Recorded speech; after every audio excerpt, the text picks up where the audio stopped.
지금 전 세계가 발칵 뒤집혔습니다. 캄보디아 프놈펜에서 한국인 보이스피싱 조직이 무더기로 검거됐기 때문입니다. 피해자만 3,500명.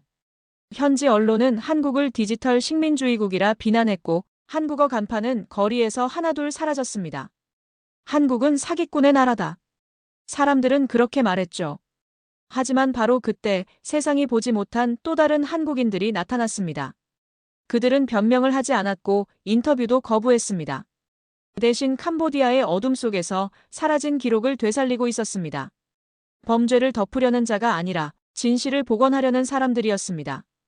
도대체 무슨 일이 벌어진 걸까요?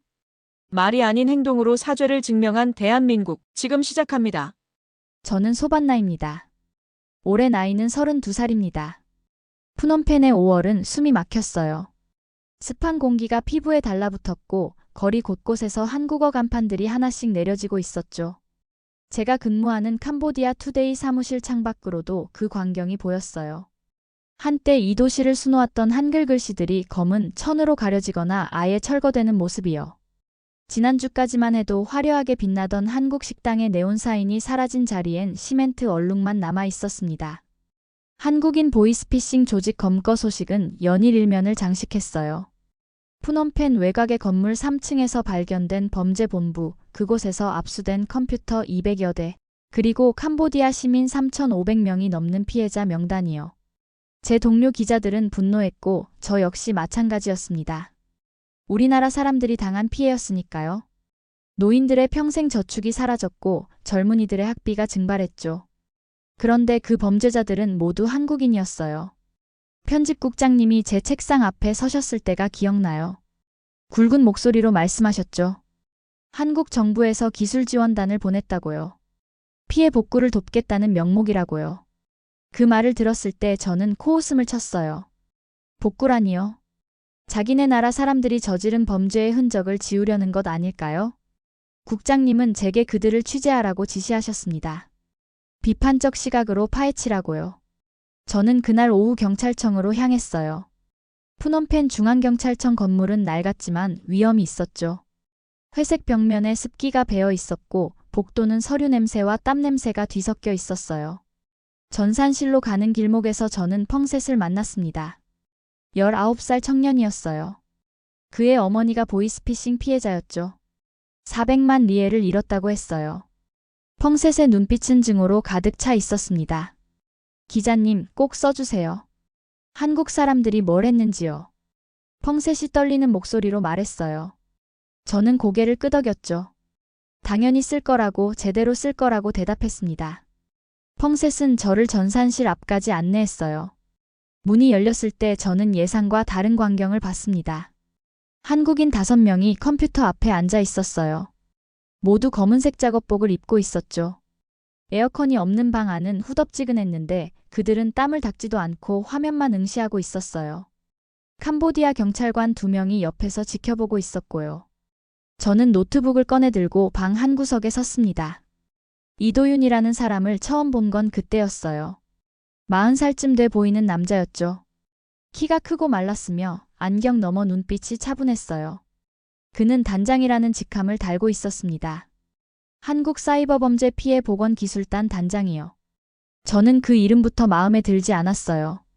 복원이라니요? 무엇을 복원한다는 걸까요? 범죄의 흔적을요? 아니면 한국의 이미지를요? 이도윤은 저를 쳐다보지 않았어요. 제가 기자라고 신분을 밝혔을 때도 고개만 살짝 끄덕였을 뿐이었죠. 말이 없는 사람이었어요. 저는 그게 오히려 의심스러웠습니다. 떳떳하다면 왜 설명하지 않는 걸까요? 왜 카메라를 피하는 걸까요? 저는 펜을 꺼내 들고 질문을 던졌어요. 한국 정부는 이번 사건에 대해 어떤 입장인가요? 이도윤은 잠시 타이핑을 멈췄어요. 그러고는 조용히 대답했죠. 저희는 기술 지원만 합니다. 정치적 입장과는 무관해요. 그 대답이 제겐 회피로 들렸어요. 기술 지원이라는 말로 책임을 덮으려는 거라고 생각했죠. 저는 더 날카로운 질문을 준비했지만 이도윤은 다시 화면으로 시선을 돌렸어요. 대화를 거부하는 태도였습니다. 저는 그날 1시간 넘게 전산실에 있었지만 그들로부터 단 한 줄의 유용한 답변도 얻지 못했어요. 사무실로 돌아온 저는 곧바로 기사 초안을 작성하기 시작했어요. 제목은 이미 정해져 있었죠. 한국 범죄위의 기술을 세우다였습니다. 저는 키보드를 두드리며 분노를 쏟아냈어요. 한국 기업들이 캄보디아에서 벌인 일들을 나열했고 이번 보이스피싱 사건이 그 연장선상에 있다고 썼죠.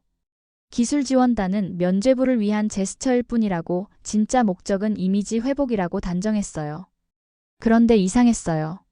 문장을 쓰면서도 뭔가 걸렸거든요. 이도윤의 눈빛이 자꾸 떠올랐어요. 그 차분하고 조용한 시선이요. 분명 제 질문을 피했지만 거짓말쟁이의 눈빛은 아니었던 것 같았어요. 오히려 피곤해 보였죠. 지쳐 보였어요. 마치 오랫동안 무언가와 싸워온 사람처럼요. 저는 고개를 흔들었어요. 그런 생각을 하면 안 됐죠. 저는 기자였고 사실을 전달해야 했으니까요. 한국인 범죄자들이 캄보디아 시민들에게 끼친 피해는 명백했어요. 3,500명이 넘는 피해자들이요. 펑셋의 어머니가요. 그 사실 앞에서 개인의 눈빛 따위는 중요하지 않았죠. 다음 날 저는 다시 경찰청으로 갔어요. 이번엔 펑셋과 함께였죠. 피해자 가족의 목소리를 직접 담고 싶었거든요. 전산실 문 앞에서 저희는 잠시 기다렸어요. 안에서 한국어가 들렸습니다. 이도윤의 목소리였어요. 이 계좌는 복구 가능합니다. 데이터가 남아있어요. 그 말에 캄보디아 경찰관이 뭔가 되물었고 이도윤이 차분히 설명하는 소리가 들렸죠. 저는 문틈으로 안을 들여다봤어요. 이도윤은 노트북 화면을 가리키며 뭔가를 보여주고 있었습니다. 경찰관의 표정이 조금 밝아졌어요. 펑셋이 제 팔을 잡았어요. 저 사람들 정말 복구하는 거예요? 펑셋의 목소리에 희망이 섞여 있었어요. 저는 고개를 저었죠. 아직 모르는 거야. 그냥 말일 수도 있어. 하지만 제 목소리는 확신에 차 있지 않았어요. 이상했어요. 분명 저는 그들을 의심하고 있었는데 왜 확신이 흔들리는 걸까요? 저는 노트에 뭔가를 적으려다 멈췄습니다. 손끝이 떨렸어요. 사무실로 돌아가는 길에 저는 펑셋에게 물었어요. 내 어머니 피해 금액 복구될 것 같니? 펑셋은 고개를 저었죠. 모르겠어요. 근데 저 한국 사람들, 나쁜 사람들 같진 않던데요. 그 말이 저를 멈춰 세웠어요. 펑셋은 한국에 대한 증오로 가득 차 있던 청년이었죠. 그런데 지금 그는 조금 흔들리고 있었어요. 저도 마찬가지였고요. 그날 밤 저는 기사 초안을 다시 열어봤어요. 한국 범죄위의 기술을 세우다라는 제목이 화면에 떠 있었죠. 저는 그 문장을 오래 바라봤습니다. 삭제 버튼 위에 손가락을 올렸다가 내렸어요. 아직 아니었어요. 아직 판단할 때가 아니었죠. 사흘째 되던 날 저는 또다시 경찰청에 갔어요. 이번엔 카메라를 들고 갔죠. 사진이 필요했거든요. 전산실 문이 열렸을 때 이도윤은 여전히 컴퓨터 앞에 앉아 있었어요. 같은 자리에서 같은 자세로요. 그의 눈 아래엔 다크서클이 짙게 깔려 있었고 셔츠 소매는 구겨져 있었죠. 저는 카메라를 들었어요. 셔터를 누르려는 순간 이도윤이 고개를 들었습니다. 우리의 눈이 마주쳤어요. 그는 아무 말도 하지 않았지만 그 눈빛이 뭔가를 말하고 있었죠. 피곤함이요. 책임감이요. 그리고 어쩌면 미안함이요. 저는 셔터를 누르지 못했어요. 손이 멈췄죠. 이도윤은 다시 화면으로 시선을 돌렸고 저는 카메라를 내렸습니다. 그날 오후 이도윤이 전산실을 나서는 걸 봤어요. 저는 복도 끝에서 그 모습을 지켜봤죠. 그는 천천히 걸었어요. 어깨가 축 처져 있었고 손에 든 서류 가방이 무거워 보였습니다. 푸놈펜의 뜨거운 햇살이 복도 창문으로 쏟아져 들어왔고 그 빛 속에서 이도윤의 뒷모습이 작아 보였어요. 저는 그 자리에 서서 중얼거렸습니다. 저 사람도 결국 자기 나라를 지키려는 거겠지. 그 말을 하면서도 저는 확신할 수 없었어요. 정말 그럴까요? 아니면 제가 뭔가 놓치고 있는 걸까요? 냉소의 끝자락에 작은 의문이 생겼죠. 그 의문은 제 안에서 자라기 시작했어요. 천천히요. 하지만 분명하제요. 그날 이후 며칠 동안은 마음이 불안했어요. 저는 사무실 책상에 앉아 있었지만 집중할 수가 없었죠. 모니터 화면에는 완성하지 못한 기사 초안이 떠 있었고 커서만 깜빡이고 있었어요. 창밖으로는 푸놈펜의 오후 햇살이 쏟아져 들어왔지만 그 빛조차 무겁게 느껴졌습니다. 이도윤의 뒷모습이 자꾸 떠올랐거든요. 그 축 처진 어깨와 무거운 발걸음이요. 동료 기자 라타나가 제 옆을 지나가며 물었어요. 소반나, 한국기술단 기사는 언제 완성해? 저는 고개를 끄덕이며 대답했죠. 곧 끝낼 거라고요. 하지만 제 손은 키보드 위에서 멈춰 있었어요. 뭔가 확신이 서지 않았거든요. 이도윤이 정말 증거를 감추려는 사람일까요? 아니면 제가 그를 오해하고 있는 걸까요? 그 질문이 머릿속을 맴돌았습니다. 나흘째 되던 날 아침이었어요. 사무실에 비상이 걸렸죠. 편집국장님이 다급한 목소리로 회의실로 모이라고 했어요. 기자들이 우르르 모였고 국장님은 노트북을 열어 뉴스 속보를 보여주셨습니다. 캄보디아 경찰청 사이버 수사국 서버가 해킹당했다는 소식이었어요. 피해자 통화 기록이 전부 삭제됐어. 3,500명분의 증거가 사라진 거야. 국장님의 말에 회의실이 술렁였어요. 저는 가슴이 철렁 내려앉았죠. 삭제됐다니요? 어떻게 그런 일이 가능한 걸까요? 누군가가 물었어요. 누가 한 겁니까? 국장님은 화면을 가리키며 대답했어요. 아직 확실하진 않아. 하지만 한국기술단이 서버 접근 권한을 가지고 있었어. 타이밍이 너무 의심스럽지. 그 말에 저는 숨이 막혔어요. 이도윤이요. 그가 한 걸까요? 아니, 그럴 리 없어요. 하지만 국장님 말대로 타이밍은 너무 의심스러웠죠. 한국기술단이 경찰청에 온 지 일주일 만에 서버가 해킹당했으니까요. 국장님이 저를 보며 말씀하셨어요. 소반나, 네가 현장에 가봐. 지금 당장. 저는 노트와 펜을 챙겨 사무실을 나섰어요. 거리는 이미 술렁이고 있었죠. 한국 대사관 방향으로 사람들이 모여들고 있었거든요. 저는 택시를 잡아타고 경찰청으로 향했어요. 차창 밖으로 보이는 거리 곳곳에 사람들이 모여 있었고 누군가는 한국 국기를 찢고 있었어요. 한글로 쓰인 간판에 페인트가 뿌려져 있었고요. 경찰청에 도착했을 때 입구는 이미 기자들로 가득했어요. 저는 사람들 사이를 비집고 들어가려 했지만 쉽지 않았죠. 경찰들이 출입을 통제하고 있었거든요. 저는 기자증을 보여주며 간신히 안으로 들어갔어요.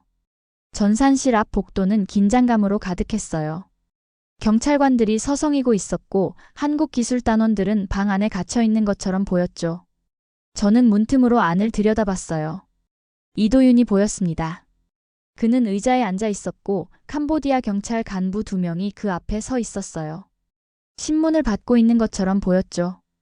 펑셋이 제 옆으로 다가왔어요. 그의 얼굴은 분노로 일그러져 있었죠. 기자님 봤어요? 한국 사람들이 증거를 지웠어요. 우리 어머니 피해 기록도 다 사라졌대요. 펑셋의 목소리는 떨리고 있었어요. 저는 뭐라 대답해야 할지 몰랐죠. 위로의 말도 부정의 말도 입 밖으로 나오지 않았어요.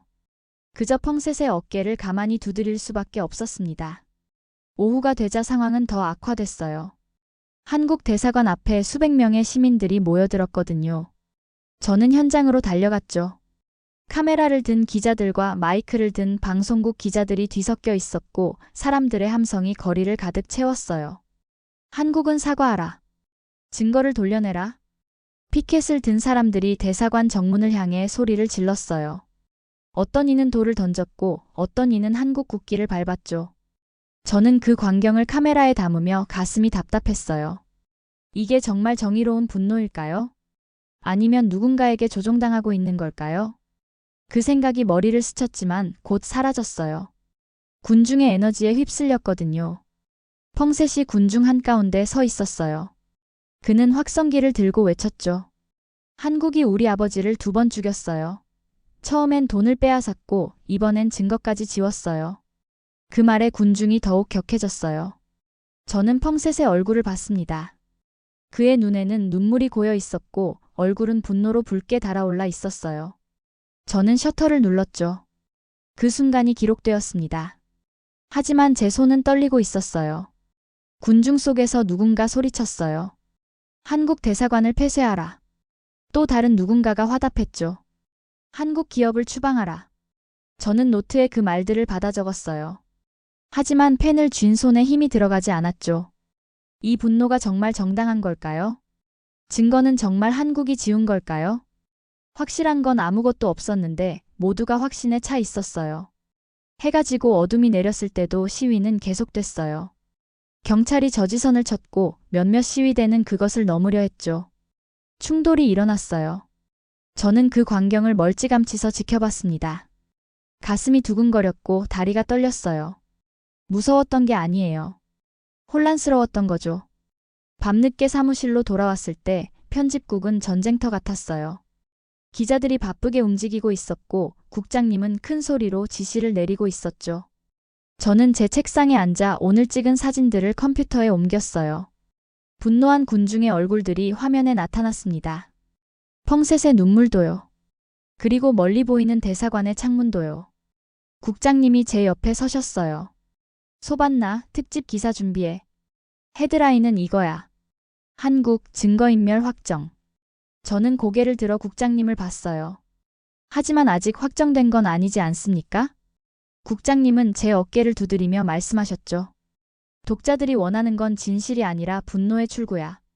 우리가 그걸 제공하는 거지. 그 말이 제 가슴을 찔렀어요. 하지만 저는 아무 말도 하지 못했죠. 국장님은 다른 기자에게로 가셨고 저는 다시 화면을 바라봤습니다. 자정이 가까워질 무렵 저는 기사를 쓰기 시작했어요. 손가락이 키보드 위에서 움직였고 문장들이 화면에 떠올랐죠. 한국 기술단의 의심스러운 행적, 서버 해킹의 타이밍, 사라진 증거들, 분노한 시민들의 목소리. 저는 그 모든 걸 담았어요. 객관적이고 냉정하게 쓰려 했지만 문장마다 분노가 배어들었습니다. 그런데 이상했어요. 문장을 쓸수록 마음 한쪽이 불편했거든요. 이도윤의 얼굴이 자꾸 떠올랐어요. 전산실에서 묵묵히 일하던 모습이요. 땀을 닦지 않고 화면만 응시하던 그 모습이요. 정말 그가 증거를 지운 걸까요? 그럴 이유가 있을까요? 저는 타이핑을 멈추고 창밖을 봤어요. 푸놈펜의 밤은 여전히 소란스러웠죠. 멀리서 사이렌 소리가 들렸고 거리에는 아직도 사람들이 모여 있었어요. 저는 손으로 얼굴을 문질렀습니다. 피곤했어요. 혼란스러웠고요. 새벽 2시쯤 기사가 완성됐어요. 저는 국장님께 파일을 보냈고 곧 편집이 시작됐죠. 저는 자리에서 일어나 화장실로 갔어요. 거울에 비친 제 얼굴을 봤습니다. 눈 아래에 다크서클이 내려앉아 있었고 입술은 바짝 말라 있었어요. 저는 거울 속 제 얼굴에게 물었어요. 너는 정말 진실을 쓰고 있는 거니? 대답은 없었죠. 저는 찬물로 얼굴을 씻고 사무실로 돌아왔어요. 다음 날 아침 신문이 배포됐어요. 일면에는 제가 쓴 기사가 실렸죠. 한국 증거인멸 확정이라는 헤드라인이 굵은 글씨로 박혀 있었어요. 그 아래엔 펑셋이 울부짖는 사진이 있었고요. 저는 그 신문을 들고 오래 바라봤습니다. 동료들이 제 등을 두드리며 축하했어요. 잘 썼다고, 정의로운 기사라고 말했죠. 하지만 저는 웃을 수가 없었어요. 가슴속 어딘가가 무너지는 느낌이었거든요. 펑셋이 전화를 걸어왔어요. 기자님, 기사 봤어요. 고맙습니다. 펑셋의 목소리는 조금 밝아져 있었어요. 저는 천만에요 라고 대답했지만 목소리에 힘이 없었죠. 전화를 끊고 저는 다시 신문을 봤어요. 그리고 중얼거렸습니다. 이도윤, 당신은 정말 그런 사람인가요? 그 질문에 대한 답은 없었어요. 다만 불안만이 제 안에서 점점 커져갔죠. 진실이 뭔지 모르겠었어요. 제가 쓴 기사가 맞는 건지 아니면 제가 뭔가 중요한 걸 놓치고 있는 건지요. 혼란 속에서 저는 책상에 앉아 고개를 숙였습니다. 푸놈펜의 아침 햇살이 창문으로 쏟아져 들어왔지만 저는 그 빛을 느낄 수 없었어요. 그날 밤 저는 다시 그 전산실로 향했어요. 기사가 나간 지 사흘째였어요. 거리에는 여전히 분노가 가득했고 한국기술단 추방운동이 시작됐다는 소식이 들려왔죠. 제 기사가 불씨였어요. 그 사실이 저를 짓눌렀습니다. 밤마다 잠을 이룰 수 없었어요. 눈을 감으면 이도윤의 얼굴이 떠올랐거든요. 전산실에서 묵묵히 일하던 그 모습이요. 사무실에서는 모두가 제 기사를 칭찬했어요. 용기 있는 보도라고, 정의로운 기사라고 말했죠. 하지만 저는 그 말들이 점점 무겁게 느껴졌어요. 정말 정의로운 걸까요? 정말 진실을 쓴 걸까요? 그 의문이 가슴속에서 자라났습니다. 밤 11시쯤이었어요. 저는 침대에 누워 있었지만 잠이 오지 않았죠. 천장을 바라보며 생각했어요. 만약 제가 틀렸다며? 만약 이도윤이 정말 증거를 지우지 않았다며? 그 생각이 저를 일으켜 세웠습니다. 저는 옷을 갈아입고 집을 나섰어요. 푸놈펜의 밤거리는 고요했어요. 가로등 불빛 아래로 간간히 오토바이가 지나갔고 노점상들은 하나둘 문을 닫고 있었죠. 저는 택시를 잡아타고 경찰청으로 향했어요. 기사님이 물었습니다. 이 밤에 경찰청에 무슨 일이냐고요. 저는 대답하지 않았어요. 그저 창밖을 바라봤죠. 경찰청 건물은 어둠에 잠겨 있었어요. 정문은 닫혀 있었고 경비원 한 명만 졸고 있었죠. 저는 건물 옆으로 돌아갔어요. 비상구가 있다는 걸 알고 있었거든요. 며칠 전 취재 때 봤던 곳이었어요. 다행히 문은 잠겨 있지 않았습니다.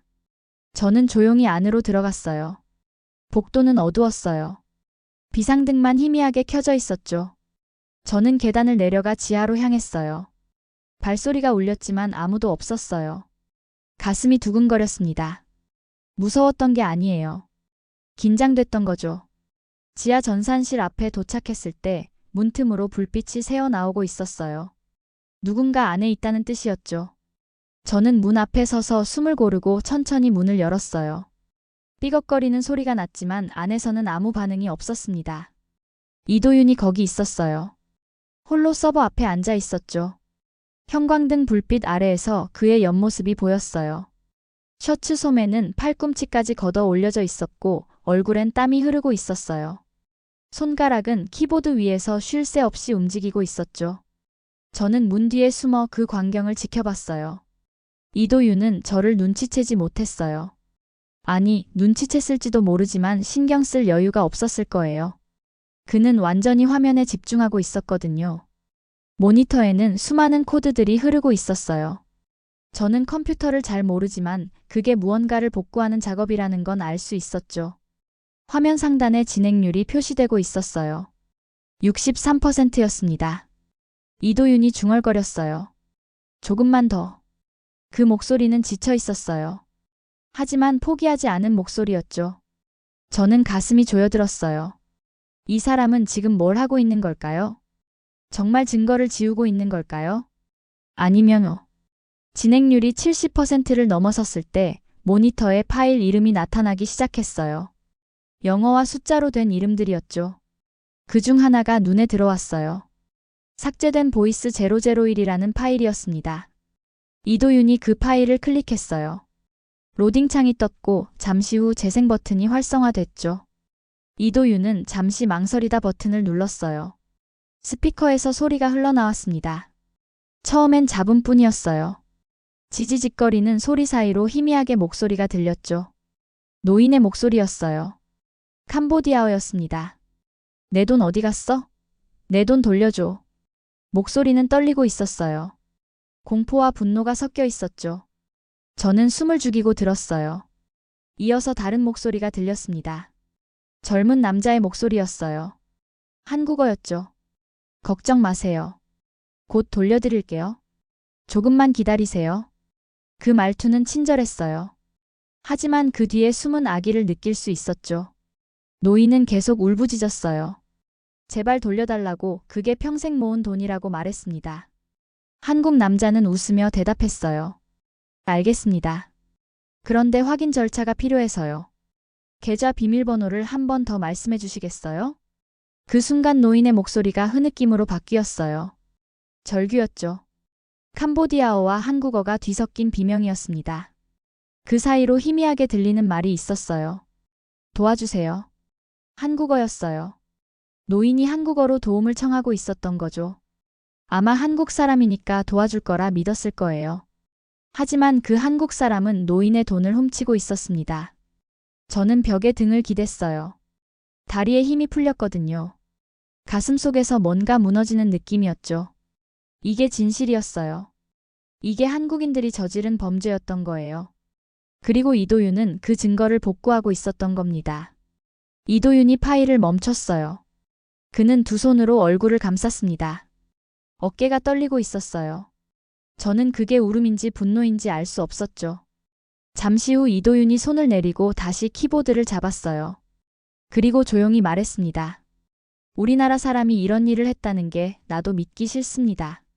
그래서 멈출 수가 없어요. 그 말에 저는 숨이 멎었어요. 이도윤은 증거를 지우는 게 아니었어요. 복구하고 있었던 거예요. 사라진 피해자들의 목소리를 되살리고 있었던 거죠. 한국인으로서의 수치심을 견디면서요. 이도윤은 다시 작업에 몰두했어요. 진행률이 80%를 넘어섰고 더 많은 파일들이 복구되기 시작했죠. 화면에 숫자들이 올라갔어요. 200개, 500개, 1000개. 삭제됐던 통화 기록들이 하나씩 살아나고 있었습니다. 저는 그 장면을 보며 눈물이 났어요. 제가 뭘 했는지 깨달았거든요. 저는 이 사람을 범죄자로 몰았어요. 신문 일면에 그의 죄를 선언했죠. 하지만 그는 범죄자가 아니었어요. 오히려 피해자들을 위해 싸우고 있었던 거예요. 저는 조용히 전산실을 나왔어요. 이도윤이 저를 봤는지는 모르겠어요. 아마 봤을 거예요. 하지만 그는 아무 말도 하지 않았죠. 저도 마찬가지였습니다. 할 말이 없었거든요. 복도를 걸어 나오며 저는 눈물을 닦았어요. 비상구를 나서자 새벽 공기가 얼굴을 스쳤어요. 차가웠죠. 저는 경찰청 건물을 뒤돌아봤습니다. 지하 전산실의 불빛이 희미하게 보였어요. 거리로 나왔을 때 동이 트기 시작했어요. 푸놈펜의 하늘이 서서히 밝아지고 있었죠. 저는 걸으며 생각했어요. 제가 쓴 기사를요. 증거인멸이라는 제목을요. 펑셋의 분노를요. 거리의 시위를요. 그 모든 게 잘못됐던 거예요. 아니, 잘못됐다기보다 불완전했던 거죠. 저는 진실의 절반만 봤어요. 아니, 보고 싶은 것만 봤던 거예요.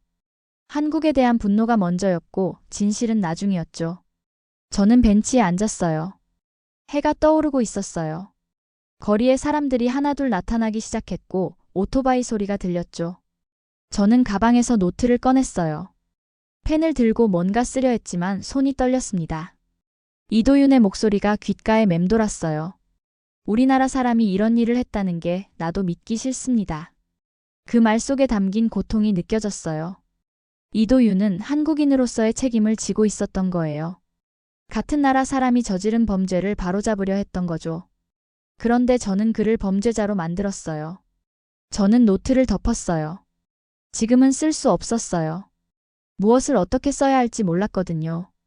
다만 한 가지는 확실했어요. 제가 봤던 게 진실이었다는 것이요. 이도윤이 복구하고 있던 그 파일들이 증거라는 것이요. 해가 완전히 떠올랐어요.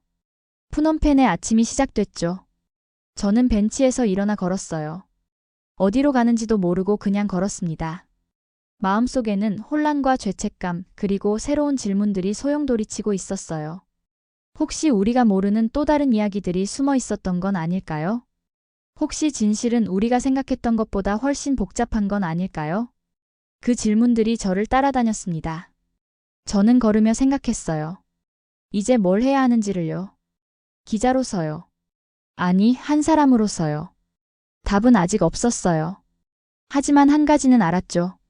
더 이상 외면할 수 없다는 것을요. 푸놈펜의 거리는 분주했어요. 사람들은 각자의 삶을 살고 있었고 저는 그 속을 걸었습니다. 가슴속에 새로운 무게를 아는 채로요. 그날 이후 며칠 동안 푸놈펜의 공기는 이상하게 조용했어요. 거리의 시위는 잦아들었고 한국 대사관 앞의 피켓들도 하나둘 사라졌죠. 하지만 그건 분노가 사라진 게 아니었어요. 그저 지쳐서 멈춘 것뿐이었습니다. 사람들은 여전히 불신 속에 있었고 저 역시 마찬가지였어요.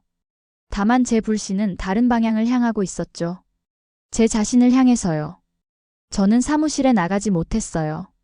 편집국장님이 전화를 걸어왔지만 받지 않았죠. 동료들의 메시지도 확인하지 않았어요. 제가 쓴 기사가 계속 화면에 떠올랐거든요. 증거인멸이라는 그 제목이요.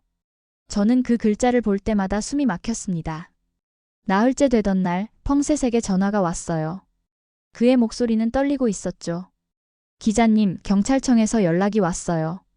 복구된 파일이 있대요. 저는 가슴이 철렁했어요. 복구요. 이도윤이 해낸 거였죠. 저는 곧장 집을 나섰습니다. 경찰청에 도착했을 때는 해가 기울고 있었어요. 주황빛 햇살이 건물 벽면을 물들이고 있었죠. 저는 지하 전산실로 향했어요. 복도는 여전히 어두웠고 형광등이 깜빡이고 있었습니다. 전산실 문이 열려 있었어요. 안에는 캄보디아 경찰관 서너 명과 펑셋이 서 있었죠. 그리고 이도윤이 있었어요. 그는 의자에 앉아 있었지만 자세가 무너져 있었어요. 며칠간 잠을 자지 못한 게 분명했죠. 눈은 충혈되어 있었고 수염은 길게 자라 있었어요. 셔츠는 구겨져 있었고 손등엔 상처가 나 있었습니다. 저는 조용히 방 한구석에 섰어요. 아무도 저를 신경 쓰지 않았죠. 모두의 시선은 모니터에 고정되어 있었어요. 화면에는 복구된 파일 목록이 떠 있었습니다. 수천 개의 이름들이요. 경찰관 한 명이 마우스를 움직였어요. 목록을 내리며 이름을 확인하고 있었죠. 그러다 멈췄어요. 펑셋의 아버지 이름이 있었던 겁니다. 펑셋이 화면 앞으로 다가갔어요. 그의 손이 떨리고 있었죠. 경찰관이 물었습니다. 재생해볼까요? 펑셋은 고개를 끄덕였어요.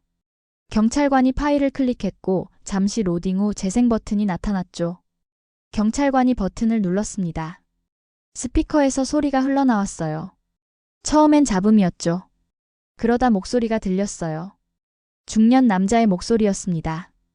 펑셋의 아버지였어요. 여보세요. 제 통장에서 돈이 빠져나가고 있어요. 제가 뭘 잘못한 건가요? 목소리는 당황스러워하고 있었어요. 이어서 한국어가 들렸죠. 젊은 남자의 목소리였어요. 걱정 마세요. 제가 지금 확인해 드릴게요. 계좌번호 한 번만 더 말씀해 주시겠어요? 펑셋의 아버지가 번호를 불렀어요. 그리고 물었죠. 언제 돌려받을 수 있나요? 그게 제 전 재산이에요. 한국 남자는 웃으며 대답했어요. 곧 해결될 겁니다. 조금만 기다려주세요. 하지만 펑셋의 아버지 목소리는 점점 절박해졌어요. 돈이 계속 빠져나간다고 멈춰달라고 애원했죠. 한국 남자는 계속 친절한 말투로 안심시켰지만 그 뒤에 숨은 냉소가 느껴졌어요. 마지막 순간 펑셋의 아버지가 외쳤습니다. 누구든 제발 이걸 멈춰주세요. 그리고 통화가 끊겼어요. 전산실은 침묵에 잠겼죠. 펑셋은 화면 앞에서 고개를 숙였어요. 어깨가 떨리고 있었고 흐느끼는 소리가 들렸습니다. 이도윤이 천천히 일어났어요. 그는 펑셋에게 다가가 조용히 말했죠. 죄송합니다. 펑셋이 고개를 들었어요. 눈물로 범벅이 된 얼굴이었죠. 그는 이도윤을 바라보며 말했습니다. 고맙습니다. 그 말에 이도윤은 아무 대답도 하지 않았어요. 그저 고개를 숙였을 뿐이었죠. 저는 그 모습을 보며 눈물이 났어요. 이도윤이 복구한 건 단순한 파일이 아니었어요. 펑셋에게는 아버지의 마지막 목소리였고 이 나라 사람들에게는 잃어버렸던 진실이었습니다. 경찰관들이 이도윤에게 악수를 청했어요. 한 명씩 손을 내밀었고 이도윤은 그들의 손을 잡았죠. 말은 없었지만 그 악수 속에 모든 게 담겨 있었어요. 감사와 존경이요. 저는 전산실을 나와 복도에 섰어요. 다리에 힘이 풀려서 벽에 기댔죠. 머릿속이 복잡했어요. 제가 본 것들이 정리되지 않았거든요. 이도윤의 침묵이요. 그의 지친 얼굴이요. 그리고 펑셋의 눈물이요. 저는 그날 밤 사무실로 돌아갔어요. 책상에 앉아 컴퓨터를 켰죠. 새로운 기사를 써야 했어요. 진실을 써야 했습니다. 저는 키보드에 손을 올렸어요. 그리고 제목을 적었습니다. 기록을 지운 것은 범죄자였지만 그것을 되살린 것도 한국이었다. 손가락이 움직이기 시작했어요. 문장들이 흘러나왔죠. 저는 제가 본 것들을 담았어요. 이도윤의 복구 작업을요, 펑셋의 눈물을요, 그리고 진실의 무게를요. 이번엔 확신이 있었어요. 제가 쓰는 게 진실이라는 확신이요. 새벽이 되어서야 기사가 완성됐어요. 저는 국장님께 파일을 보냈죠. 아침에 전화가 왔어요. 국장님은 침묵하다가 말씀하셨습니다. 좋은 기사야, 소반나. 이번엔 정말 좋아. 기사는 다음날 일면에 실렸어요. 반응은 즉각적이었죠. 온라인에서는 댓글이 쏟아졌어요. 한국을 비난하던 사람들이 조금씩 입장을 바꾸기 시작했습니다. 한국은 범죄를 저질렀지만 동시에 그것을 바로잡으려 했다는 목소리가 나왔어요. 며칠 뒤 저는 이도윤이 귀국한다는 소식을 들었어요. 저는 공항으로 향했죠. 출국장 앞에는 사람들이 많지 않았어요. 저는 멀리서 이도윤을 봤습니다. 그는 검은색 가방을 들고 있었고 동료들과 함께 걷고 있었어요. 저는 다가가지 않았어요. 그저 멀리서 지켜봤죠. 이도윤은 쟤를 봤을까요? 아마 봤을 거예요. 하지만 그는 아무 표정도 짓지 않았어요. 그저 고개를 살짝 숙였을 뿐이었죠. 그가 게이트를 통과해 사라졌을 때 저는 생각했어요. 그는 말보다 행동으로 보여준 사람이었다고요. 수천 마디 사과보다 강력한 증명을 남긴 사람이었다고요. 공항을 나와 거리를 걷는데 푸놈펜이 달라 보였어요. 같은 건물들이고 같은 사람들인데 뭔가 다르게 느껴졌죠. 어쩌면 달라진 건 도시가 아니라 저였을지도 몰라요. 저는 카페에 들어가 커피를 주문했어요. 창가에 앉아 밖을 바라봤죠. 사람들이 오가고 오토바이가 지나갔어요. 평범한 푸놈펜의 오후였습니다. 노트를 펼쳤어요. 빈 페이지를 바라보며 생각했죠. 진심이라는 단어가 뭘 의미하는지를요. 이도윤이 보여준 게 바로 그거였어요. 말이 아니라 행동으로요. 변명이 아니라 책임으로요. 저는 펜을 들고 한 줄을 적었어요. 한국은 행동으로 사죄했다. 그 문장을 보며 저는 고개를 끄덕였어요. 맞는 말이었거든요. 한국인 범죄자들이 캄보디아에 상처를 줬지만 한국은 그 상처를 치유하려 했어요. 이도윤과 그의 팀이 보여준 게 바로 그거였죠. 해가 지고 저녁이 왔어요. 저는 집으로 돌아가는 길에 경찰청 앞을 지나갔어요. 건물은 어둠 속에 잠겨 있었죠. 지하 전산실의 불은 꺼져 있었어요. 이도윤은 더 이상 그곳에 없었지만 그가 남긴 것들은 여전히 남아 있었습니다. 집에 들어와 침대에 누웠어요. 천장을 바라보며 저는 생각했죠. 이 모든 일이 제게 무엇을 가르쳐 줬는지를요. 진실은 때로 보이지 않는 곳에 숨어 있다는 것이요. 그리고 그것을 찾아내는 건 기자의 책임이라는 것이요. 저는 눈을 감았어요. 어둠 속에서 이도윤의 얼굴이 떠올랐어요. 지친 눈빛과 떨리는 손끝이요. 그리고 펑셋의 눈물이요. 그 모든 것들이 제 안에 새겨졌습니다. 나는 그날 한국이 왜 특별한지를 알았어요. 그리고 나는 그날 이후 진심이라는 단어의 의미를 다시 배웠습니다.